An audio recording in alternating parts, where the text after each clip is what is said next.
Okay, here we are, everybody. A little talkie vid. And this one's going to be a little longer. Here's me looking like a goon in the Unkillable Joe shirt.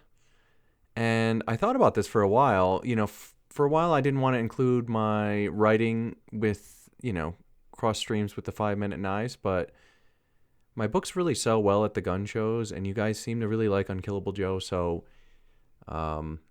if you want to support, go ahead and look up Joe Vallon and buy Unkillable Joe, the novel. There's 2 books I've written, both dark fiction.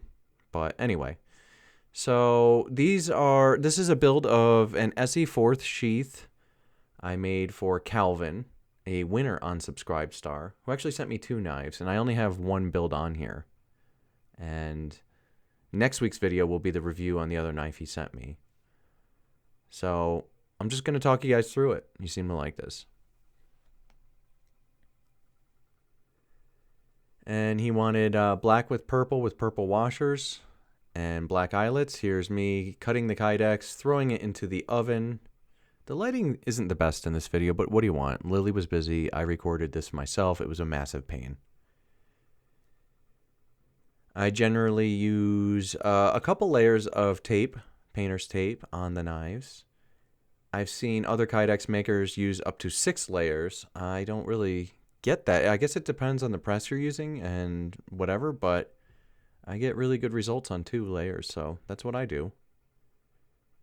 Wearing the Seiko SK5 watch. And again, 2 layers of tape here on either side. And then I cut it to shape. And here's where I can kind of run my razor along the edge of your blade just ever so slightly. You know, maybe a strop or running it on a honing rod when you get your knife back would be good. I sometimes do that if I think I dulled it. I usually don't. And I don't usually notice a difference in the blade either, but it's a possibility. I'm just throwing it out there. So I chop off the tape here.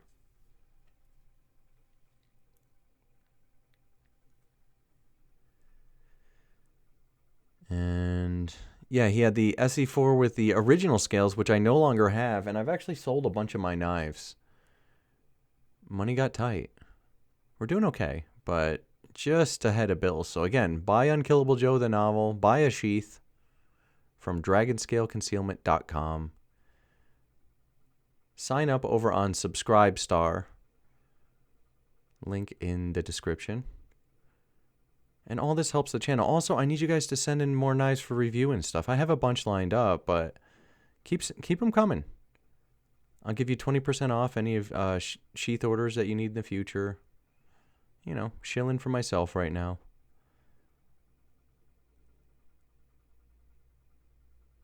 And oh boy, this is going to be a longer video. 35 minutes.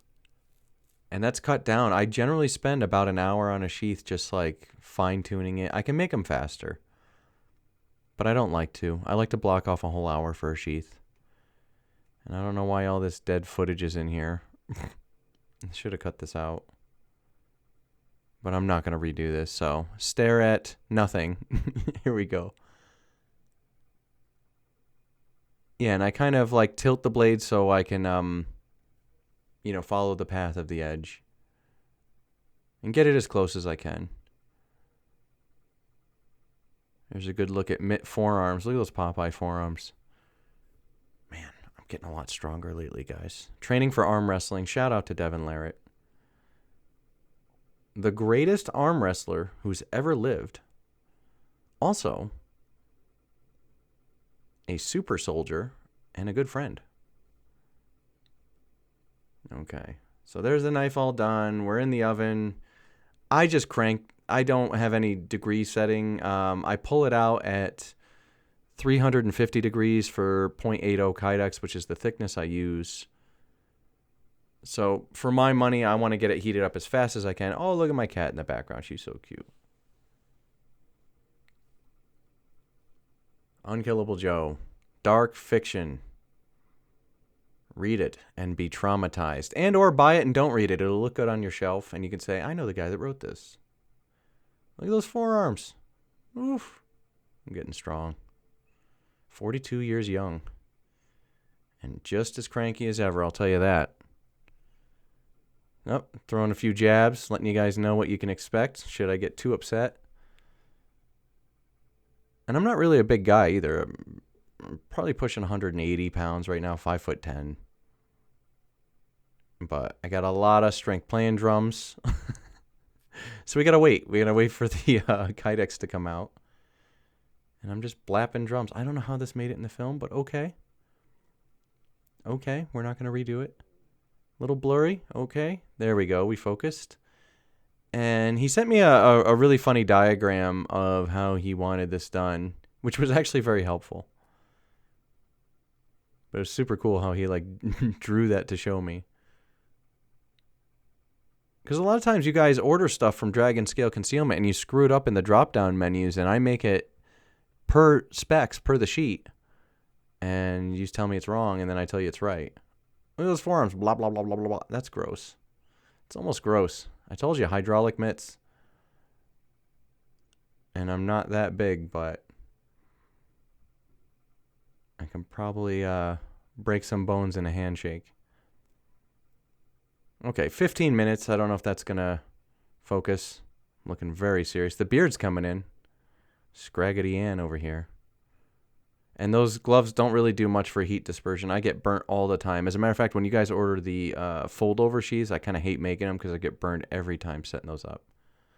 And here's me having some fun, being a mall ninja with my CM6. That is my go-to blade still, guys. Esee CM6 with the aftermarket scales from the Knife Connection. Now, I let it get just a little too hot in the oven. I think I got up around 370 degrees, and it does make it a pain in the butt separating it later. And I kind of wipe her down. I have some Rem oil on everything, or some WD-40 if I'm broke. Silicone's been recommended for cleaning, and I think that would be more forgiving on the eyelets on the paint. And I use an old Tech Lock to, get my spacing for the holes down. And it's not quite as easy as it looks here because I freehand everything. I still don't have a drill press. Never got one. Probably should get one. Nico's bringing a compressor. By the way, if you guys need any Cerakote stuff done for knives and or mechanisms, hit up my boy Nico. Or hit me up and I'll put you in touch with him because he's going to be working with me at least a day a week. Help me with the sheaths.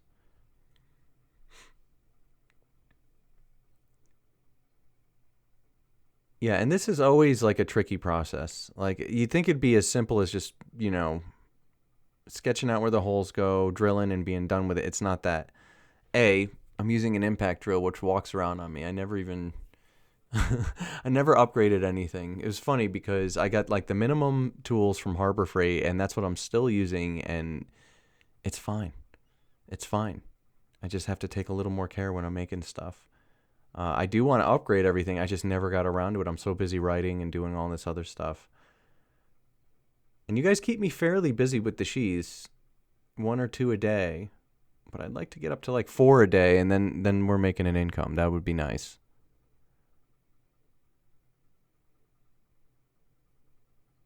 And even here, even when you get the holes lined up, you need to make sure that they follow, you're following the shape of the blade as well, and that's rounded off, and those aren't straight lines. You could have crazy belly. Good case in point was when Josh Fields sent in that Cold Steel Marauder. That thing was crazy. It's like a massive clip point, which makes the draw strange, but he said that he's got it worked in pretty well, so I'm happy with that. Anyway, this is Calvin. He's a $3 subscriber on Subscribestar. And he won the last giveaway. There's another one going on right now. Every month, at the end of every month, I give something away. Either a free sheath or one of the knives donated by Josh Fields. Somebody just won the Chaos Dagger. And then the $1 is yet to claim his. I believe it's the CRKT CEO folder. Yes. So yeah, get over on there and get in on the next one. This one was a little bent. I bent it back. It was still warm enough to do so. Thankfully. And if not, you got to heat them up. Man, you heat it up too much, you get some glazing, you screwed it up, and you better start over. So right there, I'm checking it out, making sure everything's up to snuff.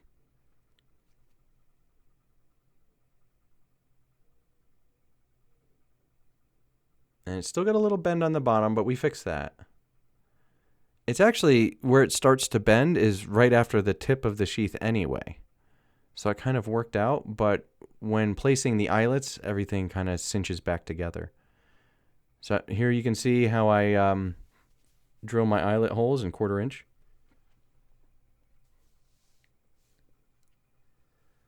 And this is not an exact science by any means.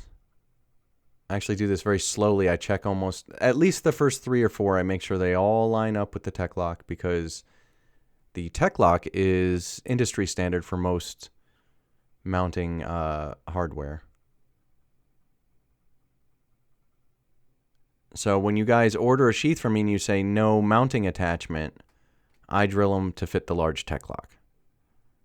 And that, I've never heard anything back. I've never heard anybody say it didn't work for them. So it seems like I'm going fast there, but those ones are a little easier than the holes on the blade side, because we have a tricky one coming up. That's all fine. That's all fine. This is the tricky one, because it has to set the stage for all the others that follow, and they have to be straight.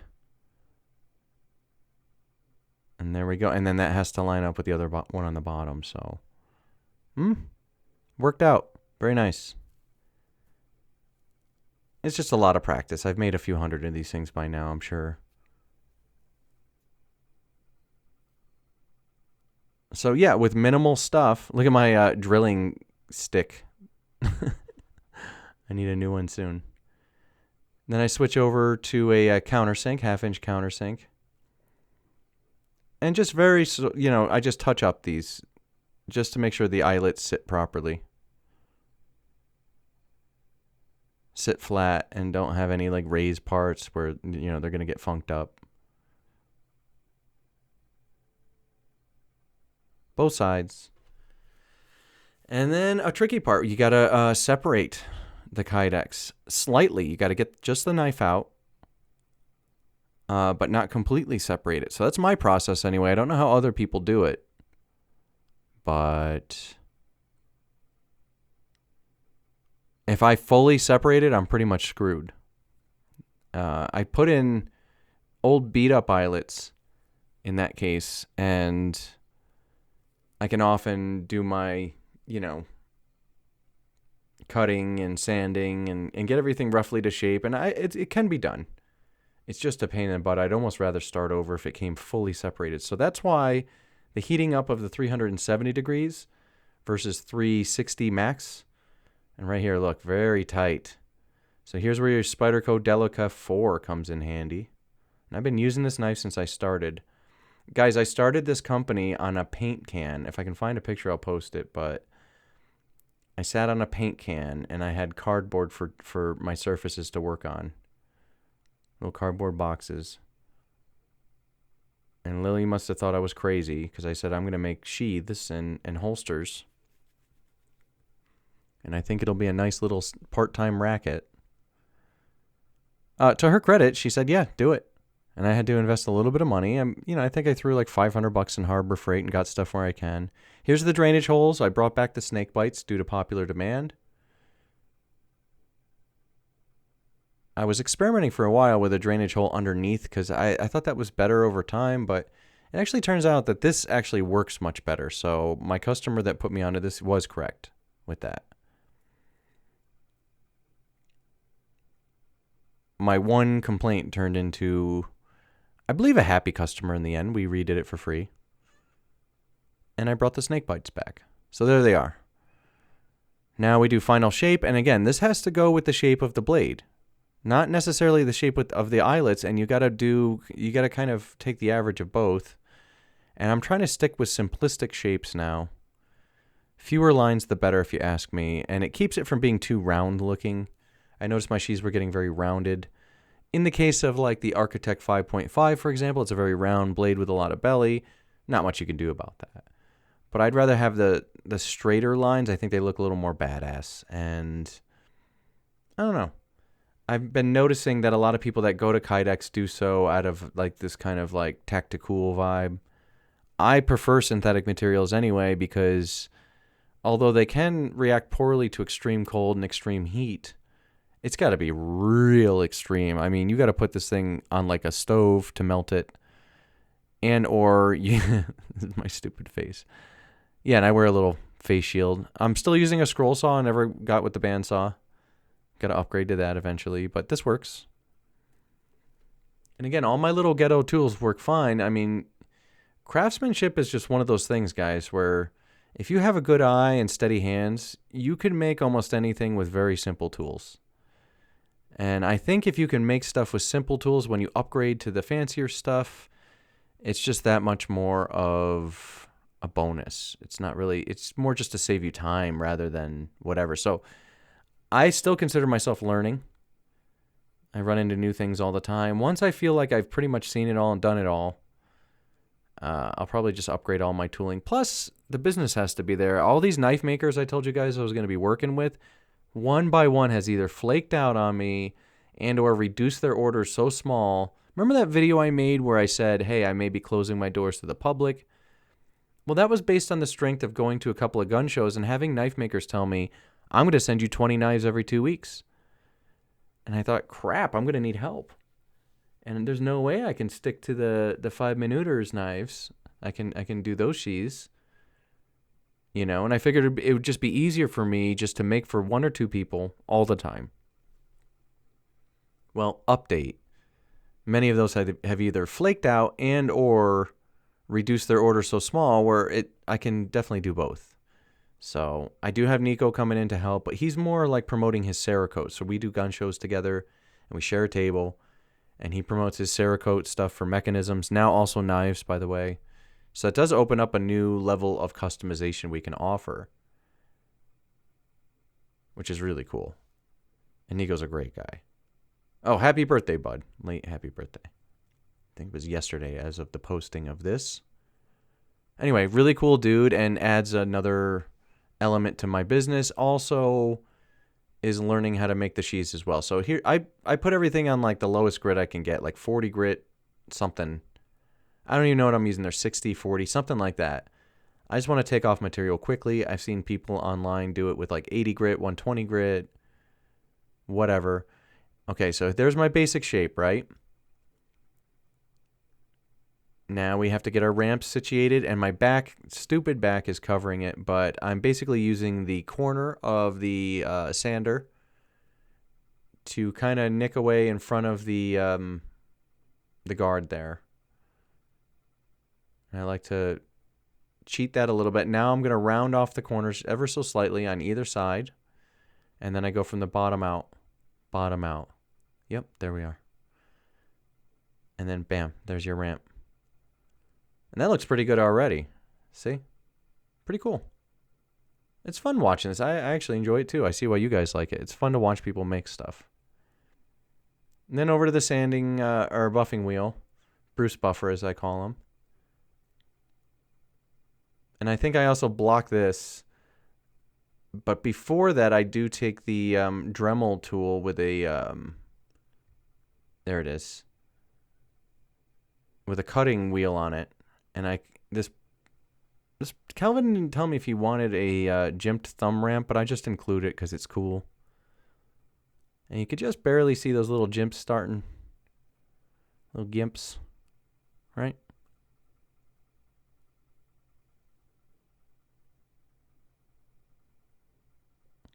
And there we go. Now I'm on the buffing wheel. Again, blocking the visual with my shoulder. Lily was busy.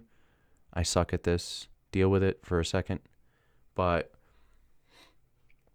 basically what I do here is I hit a coarser buffing wheel, then a finer one, and then I buff around the newly jimped thumb ramp.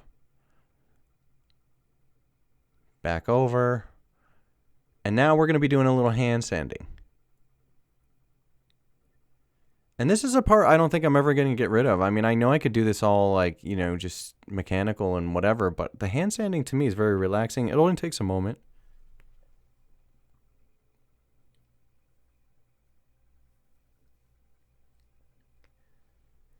and I wet the sanding sponge a bit. And there is a little thing here, a little trick that I figured out to get a buttery edge. I was always trying to figure out how to get buttery edges, and I thought about using like a jeweler's buffing wheel and compound, plastic compound. That's how I saw it on YouTube. I found a way to do it without doing any of that crap, and it's actually pretty sweet. You do all your hand sanding, right? And then you just take a little piece of terry cloth. You're going to see me do this in a minute. And you rub the sheath up and down on the terry cloth real fast so it gets super hot. And it makes like a sheeny, shiny, buttery edge. The exact edge I wanted when I was shopping for a jeweler's wheel and, plastic compound. So that saves me money over time, and it's like this cool hack. So if you guys make your own Kydex, like you see what my drill's on, that cloth, is that terry cloth? I think that's what that is. That's the cloth you need. Whatever that is, it works like a dream. I also think like denim might work or something like that, but it's basically just a matter of just heating the sheath up, the edges of the sheath up with friction. And it's actually safe to do that at the very end after you put in your eyelets. Here I'm using my Delica 4 to separate it. And because of the, 370 degrees on this one, this was a pain to separate. And that's the danger you run. So you really got to babysit your sheaths while they're in the oven. And I'm feeling it out. I don't want to screw up any shape. Mitten gate can break a sheath. I've done it. Or just bent them weird. There we go. And there we go. And that discoloration on the inside, that's totally normal, by the way. That's from the oil. Doesn't affect a thing.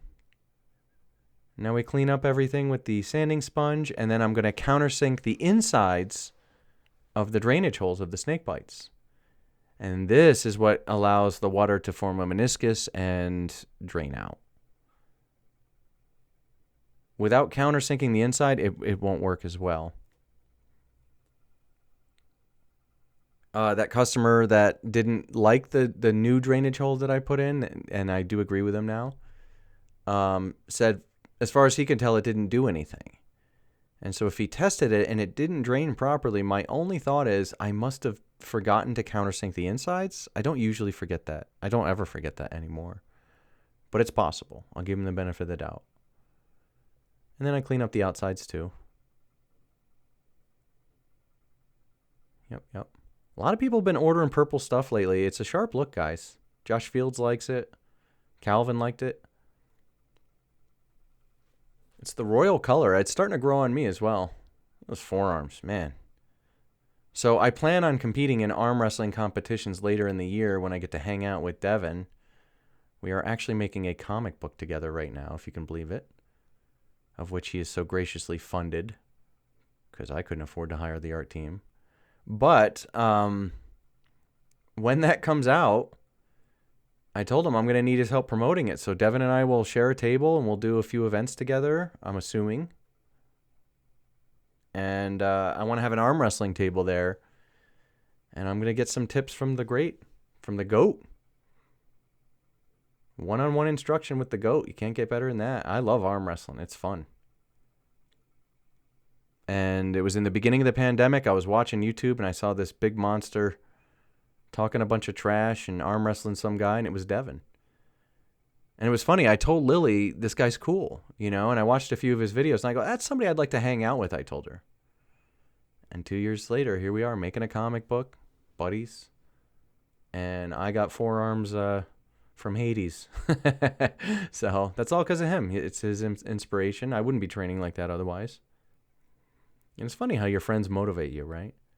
So we're doing a dry fit.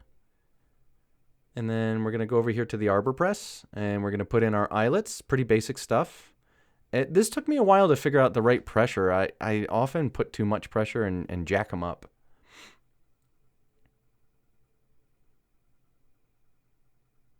Yep. Black eyelets.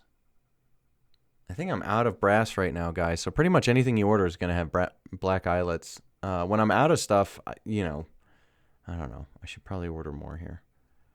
I don't like the nickel The nickel kept splitting on me. The brass is okay. Black is, I believe, preferred. But even that paint could wear off over time, and you're left with brass. And I'm just cleaning out the inside of one right now.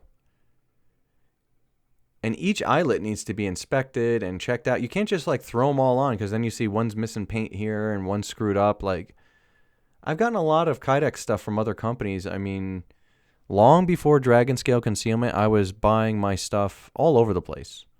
And I've always had Kydex sheaths for my knives. And I would just order them. You know? And, you know, I made my own, but I really liked like the professional quality. I was making ghetto ones back in the day. So I order from other companies all the time, and I'm frequently disappointed by them. And I'm not trying to just say, hey, buy from me, don't buy from them. But look at my reviews. People say that. They say, I order Kydex from a lot of places. This is my favorite. And at first, I thought they were just buttering me up and being nice. But then I remembered as a customer myself, I was often disappointed with what I received. And some are okay, but some look unfinished. The edges are rough. The eyelets are missing paint. You know, just all this stuff. I check everything. That's why my stuff takes an hour. I believe that it should only take you a half hour to make a decent sheath. I like to take an hour. And the reason being is my rep. It's actually my reputation now. Like, in the course of a year, I've developed a good reputation as a craftsman. Suckers. No. It's more just, you know, a point of pride. You know? And if I didn't care that much, I probably wouldn't enjoy doing it as much either. It'd probably become more drudgery than it is, oh, I hope this guy really likes this. You know, each sheath I make, I think about where this person's carrying it, how long, you know, I want this to last a lifetime for them. I want them to come back and order more in the future. I want to make Lily proud that we have a budding business that's doing well, right? A lot of unnecessary weight is added to each sheath. So here's your Esee 4. Blop. And I put in all the eyelets, but the top 4, then I set the knife in. Now, where it gets tricky is if you have a rubberized handle, because the next step is using a heat gun and adjusting the retention. And if you have a rubberized handle, that heat gun will melt it and glaze it and screw it up, and then it's very tricky for me to figure out what the proper retention would be. And also the way I leave it from the buffing wheel over the guard is the guard is completely covered. So it takes a bit of effort just to pull it out now if you wanted to. See? I can't even get it out of there.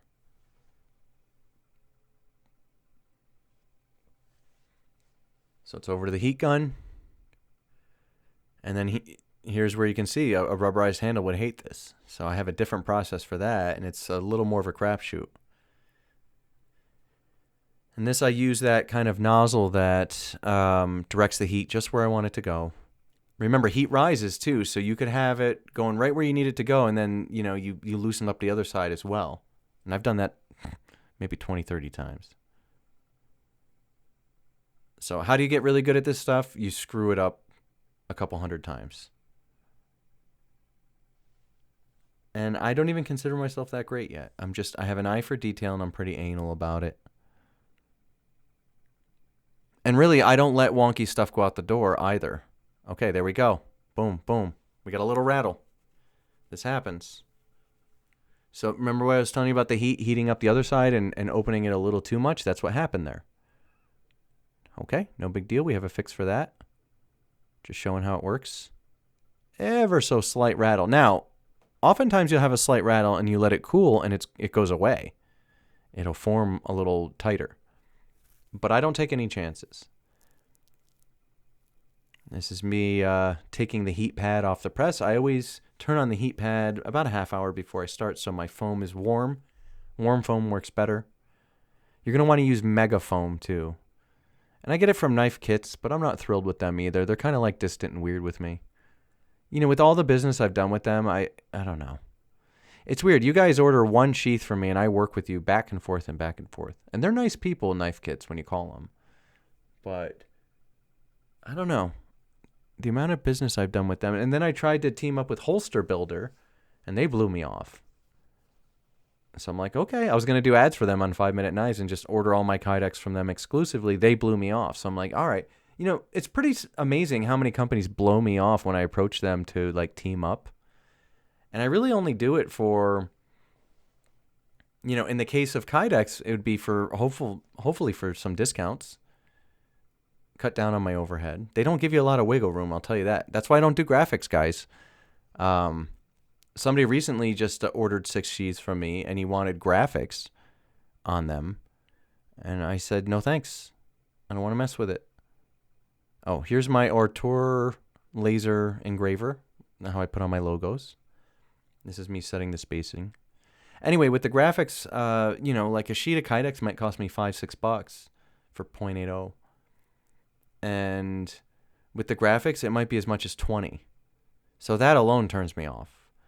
Then it leaves imprints on my foam, meaning I can't use that foam on anything else because that stupid graphic will show up on the next thing I'd make. So I don't know how they do it. I tried wax paper and it left like these weird veins. Oh, I made a mistake here, so I had to like reset it. Yeah. So it's a kind of wonky program that comes with it. And this is very basic. You're supposed to have like air removal device. I have a fan blowing on the other side. The window's open. And then I have another exhaust fan taking it out. But yeah, they tell me this makes like similar to like a mustard gas. And my joke is, oh, it doesn't smell like mustard. But yeah, it's really not good for you. So here's me framing it out. Doesn't look right. And we're going to reset it. Nope. Still a little off. And this is always a trial and error thing. And you're not supposed to look at this laser directly, by the way. I had to turn down the intensity and speed it up to frame it. And then I reset my settings and make it strong again. And then once I hit play and let this thing start to jam, like it is right now, I walk away. Oh, it looks so pretty in film. But yeah, you can't look at that. You'll fry your eyes. So I just walk around. Only takes about a minute usually. But, yeah, I've always wanted to get my logos on there. I thought about like heating up like some sort of dye and stamping it, but you get irregular results on that. And I saw another company that does it like that, and their logo's always raised and kind of like, I ordered a bunch of sheaths from them, and I noticed that like their logo catches on like material and stuff. So this is just much cleaner.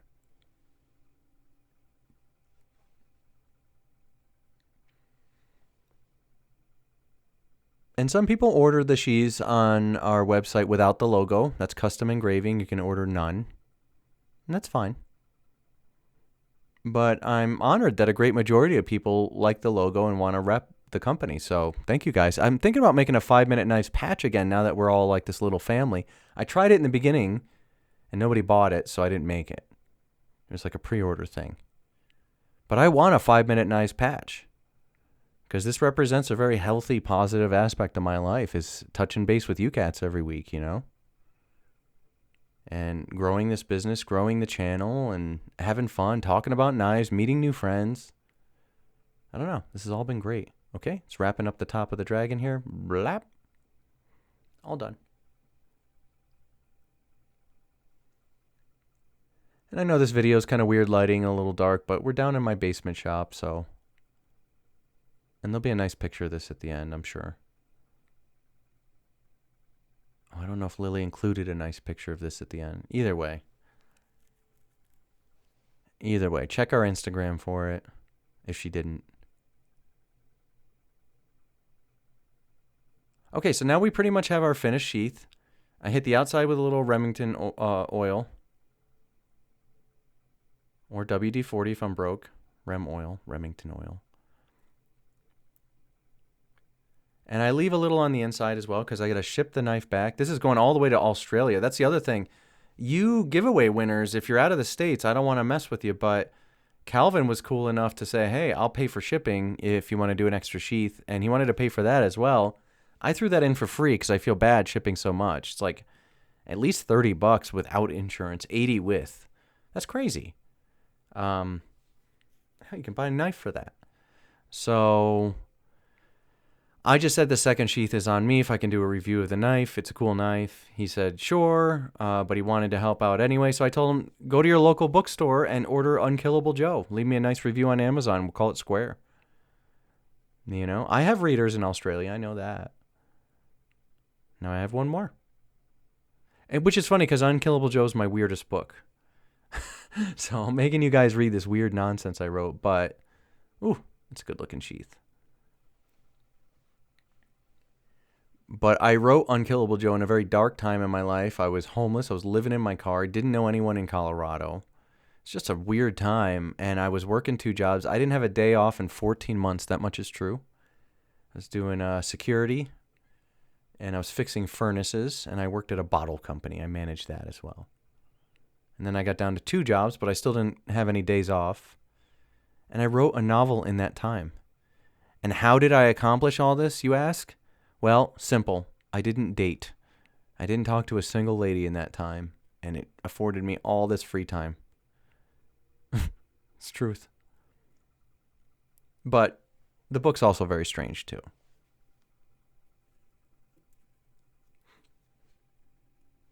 But I think if there's anything I represent, it's I have the ability to dig myself out of these holes with hard work. And it's not easy, and it's not fun. And it's over a year of hell. In my case, a few years of hell. But once you get to a place where, you know, you're making videos on YouTube, you're making friends, you're going to the gun show, you're making friends, got a pretty girlfriend, right? Got a good group of friends, got some nice hobbies, you're into arm wrestling, you're in good shape. You know, you're sober-ish. I'm sober-ish. I'll have a drink with a friend. But I'm pretty much a sober guy. And there you go. There's your hardware. Your purple and black. Looking sharp. It came out nice. It's a really nice sheath. And this is just like a wonky angle. And we don't have a nice picture at the end. I'm going to try to get Lily to add it here. Bing. Is that it? Is that the nice picture? Maybe when I'm done talking, you're going to hear the heaven choir. And we'll show a nice picture. Anyway, thanks, guys. I appreciate you.